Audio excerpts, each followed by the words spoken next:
Hello student, solution में lecture number 5 आज discuss करने जा रहे हैं।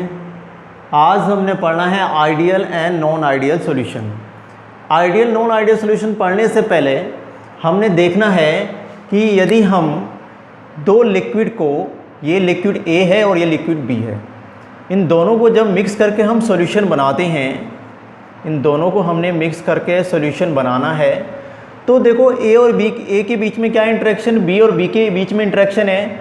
तो इसमें से कोई भी लिक्विड, दोनों क्या है, ये भी लिक्विड है और ये भी क्या है, लिक्विड। ए और ए का इंटरेक्शन ब्रेक डाउन होगा, बी और बी का इंटरेक्शन ब्रेक डाउन होगा और आपस में डिसोल्यूशन करके ए और बी बॉन्ड का फॉर्मेशन करेंगे और इनसे बनेगा सॉल्यूशन। तो हमने एक्सपेरिमेंटली इन बातों को समझना है, फिर हमें समझ में आने वाला है ideal and non ideal solution क्या होता है। हम देखेंगे experiment number first. Experiment number first में देखो आपने क्या करना है। आपने यहाँ पर दो बीकर लिए या तो कॉनिकल फ्लास्क में आपके पास है। जो पहला बीकर है इसमें मैंने लिया बेंजीन और मैंने इस दूसरे वाले में लिया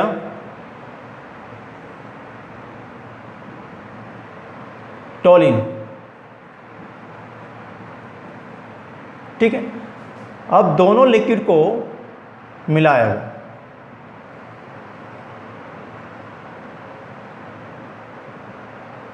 दोनों लिक्विड को मिलाने पर अब दोनों का बना, यानी बेंजीन और टोलिन का क्या बना, सॉल्यूशन मिला।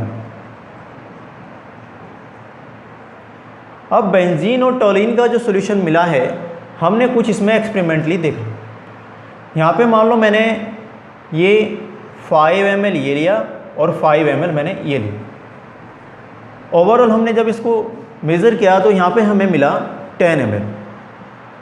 ठीक है, यानी यहाँ पर डेल्टा बी मिक्स करने पर 0 है। अब यहाँ पे 0 का मतलब ये है कि 5 और 5 मिलाए तो वो 10 ही आए। ऐसा नहीं है कि वो 6 आ जाए या 7। अभी 6 और 7 भी आप देखेंगे, यानी 10 से ज़्यादा भी हो जाएगा 5 और 5 को मिलाने पर, या 10 से कम भी होगा। ऐसे सोल्यूशन भी एक्सपेरिमेंटली देखे गए हैं। यानी यहाँ पे जो वॉल्यूम आया वो कितना आया, 10 आया। तो हम उसको बोलते हैं डेल्टा मिक्सिंग क्या आ गई, 0। दूसरी बात, ये सॉल्यूशन का डेल्टा एच वैल्यू मिक्स करने पर, डेल्टा एच कहते हैं हीट चेंज या एंथैल्पी चेंज, एंथैल्पी चेंज। इसका जो एंथैल्पी चेंज है वो भी आया 0। इसका मीनिंग है ना तो इसने हीट ली, यानी हीट को ना तो इन्होंने एब्जॉर्ब किया और ना ही इन्होंने हीट को एवोल्यूशन किया। नाइदर हीट एब्जॉर्ब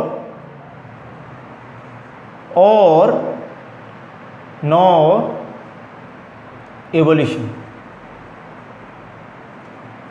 क्लियर होती बात। अब बढ़ते हैं एक्सपेरिमेंट नंबर 2 की तरफ। एक्सपेरिमेंट नंबर 2 हमने प्रूफ करने के लिए लिया एसीटोन। इसमें है एसीटोन और दूसरे कॉनिकल फ्लास्क में हमने रखा इथेनॉल, यानी अल्कोहल। अब इन दोनों को जब मिक्स किया गया तो यहाँ पर ये हमें दोनों का सॉल्यूशन मिलेगा। ठीक है, यानी इसमें एसीटोन और इथेनॉल का सॉल्यूशन हमें मिला। अब यहाँ पे स्टूडेंट आप क्या देखते हैं कि यहाँ पे मैंने मान लो ये भी 5 ml लिया और ये भी मैंने 5 ml लिया, लेकिन यहाँ पे 5 10 होना चाहिए था, लेकिन यहाँ पे वॉल्यूम इंक्रीज कर गया। यानी यहाँ पे जो है 10 की जगह 12 ml हमें वॉल्यूम मिला, यानी 2 ml यहाँ पे इंक्रीज करा है। अब समझो इस बात को, यहाँ पे जो डेल्टा वी है मिक्स करने पर वो 0 नहीं आ रही है। 0 का मीनिंग है कि यहाँ पे 5 और 5 10 होना चाहिए था, लेकिन यहाँ पर कितना हो गया, 12 हो गया। यानी यहाँ पे जो डेल्टा वी है, इस बात को समझना, मिक्स करने पर वॉल्यूम ज़्यादा हो जा रहा है। दूसरी बात और समझ लीजिए, यहाँ पे इन सॉल्यूशन के अंदर बाहर से इसने हीट को एब्जॉर्ब किया, एक्सपेरिमेंटली ये देखा गया। यानी यहाँ पे जो डेल्टा एच है वो भी ज़ीरो नहीं है, ठीक है। डेल्टा एच की वैल्यू यहाँ पर ज़ीरो नहीं मिली हमें। तो ये हमारे दो एक्सपेरिमेंट इस तरह से होते हैं। अब हमारा एक्सपेरिमेंट नंबर थर्ड है। एक्सपेरिमेंट थर्ड में हमने एक बीकर में या कॉनिकल फ्लास्क में मैंने रखा एसीटोन को, और इसके साथ मैंने दूसरे कॉनिकल फ्लास्क में लिया एनिलीन। दोनों को मिक्स किया गया और यहाँ से सॉल्यूशन बनाया दोनों का, यानी एसीटोन और एनिलीन का सॉल्यूशन। अब समझना इस बात को, यहाँ पर क्या होता है।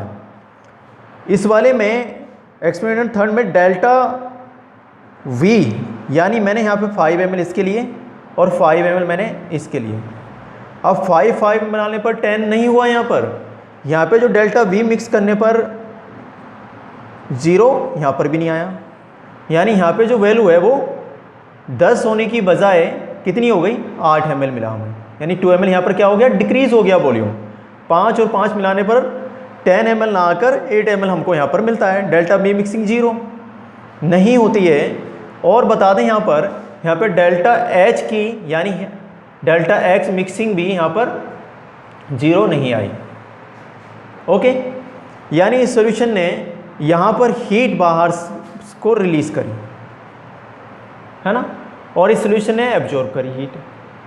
तो ये देखो 3 एक्सपेरिमेंट ये बताते हैं कि सॉल्यूशन जो बनने हैं दो लिक्विड मिलाने पर उन तीनों में कुछ ना कुछ यहाँ पर इन तीनों एक्सपेरिमेंट में चेंजेस आ रहे हैं। इन्हीं को हमने पढ़ना है आइडियल है non ideal solution.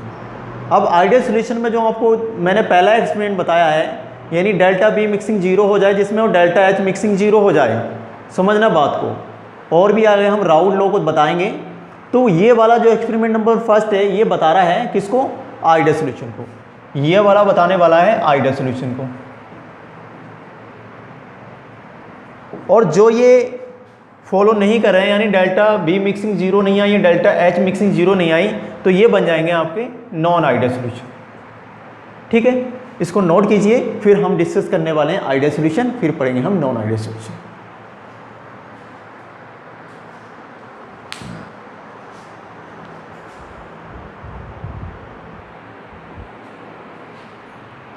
Note down हो गया, आगे बढ़ते हैं। अब हम डिस्कस करेंगे आइडियल सॉल्यूशन को।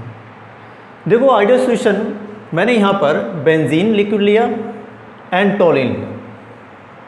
मान लो मैंने इसके मॉलिक्यूल को ए और ए है और बी से दिखाया। और दूसरी बात ध्यान रखना, इनका जो मॉलिक्यूल है दोनों का शेप एंड साइज़ बिल्कुल बराबर है। अब इन दोनों के बॉन्ड ब्रेक डाउन हुए और यहाँ पर ये न्यू बॉन्ड बने ए और बी के बीच में। तो पहली बात ध्यान रखना है आपको, ideal solution obey Raoult law at every range of concentration, यानी किसी भी कंसंट्रेशन की रेंज पर ये क्या करते हैं, राउल्ट लॉ को फॉलो करते हैं, राउल्ट लॉ को ओबे करते हैं। इस बात को कैसे आप समझेंगे, देखो पी ऑब्जर्व्ड कोई मैनोमीटर से हमने इसको निकाला प्रेशर को, और P ये आपको पता Raoult law P A naught x a plus p b x b, है ना, मोल फ्रैक्शन है ये। तो ये आपने प्रीवियस क्लास में राउल्ट लॉ पढ़ा था, वही मैंने यहाँ पे लिखा है। तो ये अकॉर्डिंग टू राउल्ट, ये राउल्ट के अकॉर्डिंग ही आया। तो जितना हमने एक्सपेरिमेंट करके ऑब्जर्व करके ये निकाला था मैनोमीटर्स या कोई भी और भी ऐसा जिसमें प्रेशर को मेज़र किया जाएगा, और जो राउल्ट लॉ से आया इसका प्रेशर, दोनों का टोटल वो बिल्कुल बराबर आया। यानी ये जो भी सॉल्यूशन आइडियल सॉल्यूशन होते हैं वो राउल्ट लॉ को फॉलो करेंगे। क्लियर, पहली बात हमको समझ में आ गई। दूसरी बात, ए और ए, यानी ए और ए, बी बॉन्ड बी इंटरेक्शन, ए और बी बॉन्ड का इंटरेक्शन बिल्कुल बराबर होता है।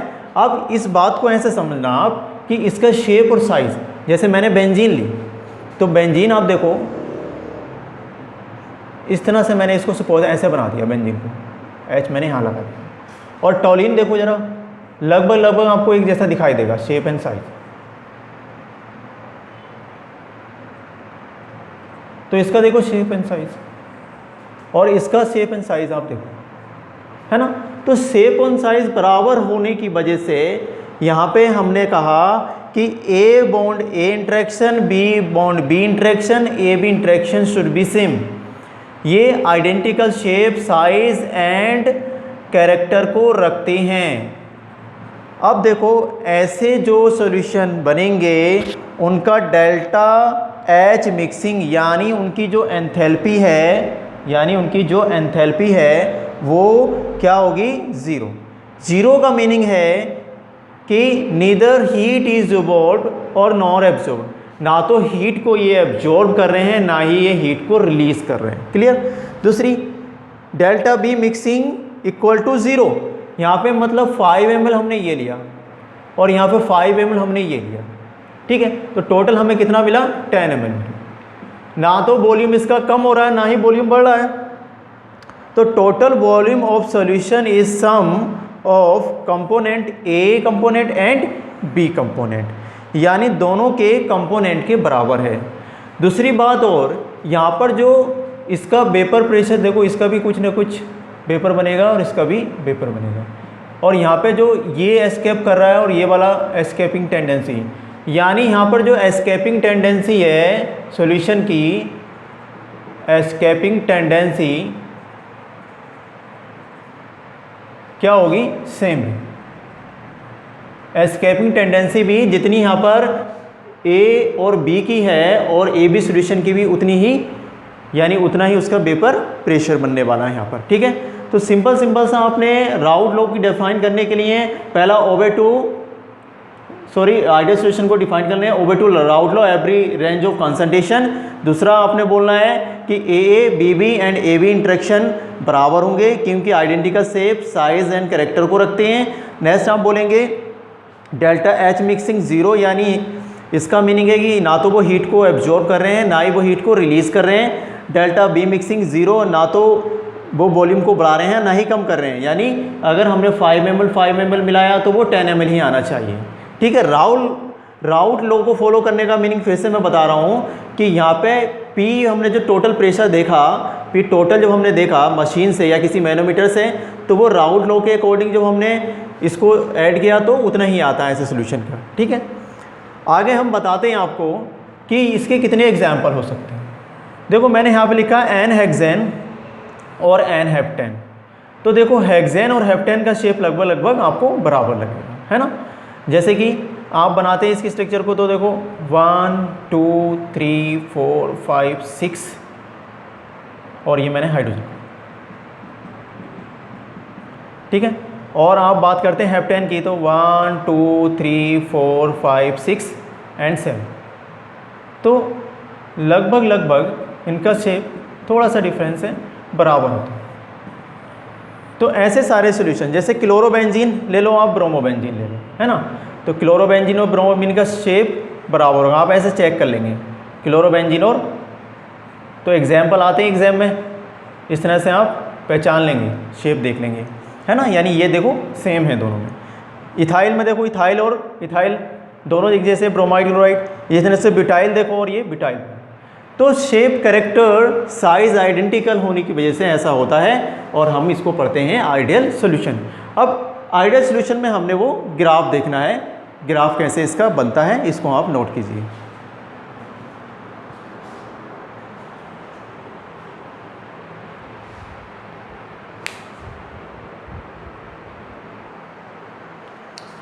नोट डाउन हो गया।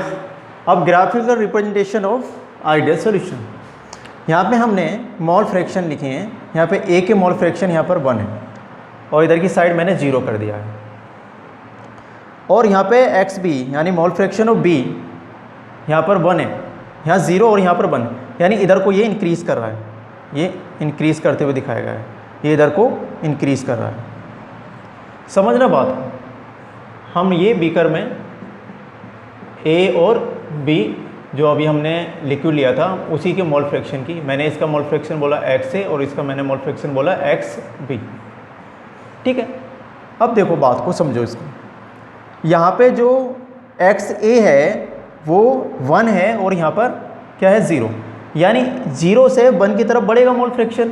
तो हम इधर से ऐसे ग्राफ किसी किधर भी लिख सकते हैं, वैसे तो हम इसको बढ़ाते हुए, ऐसा कुछ नहीं है, ठीक है।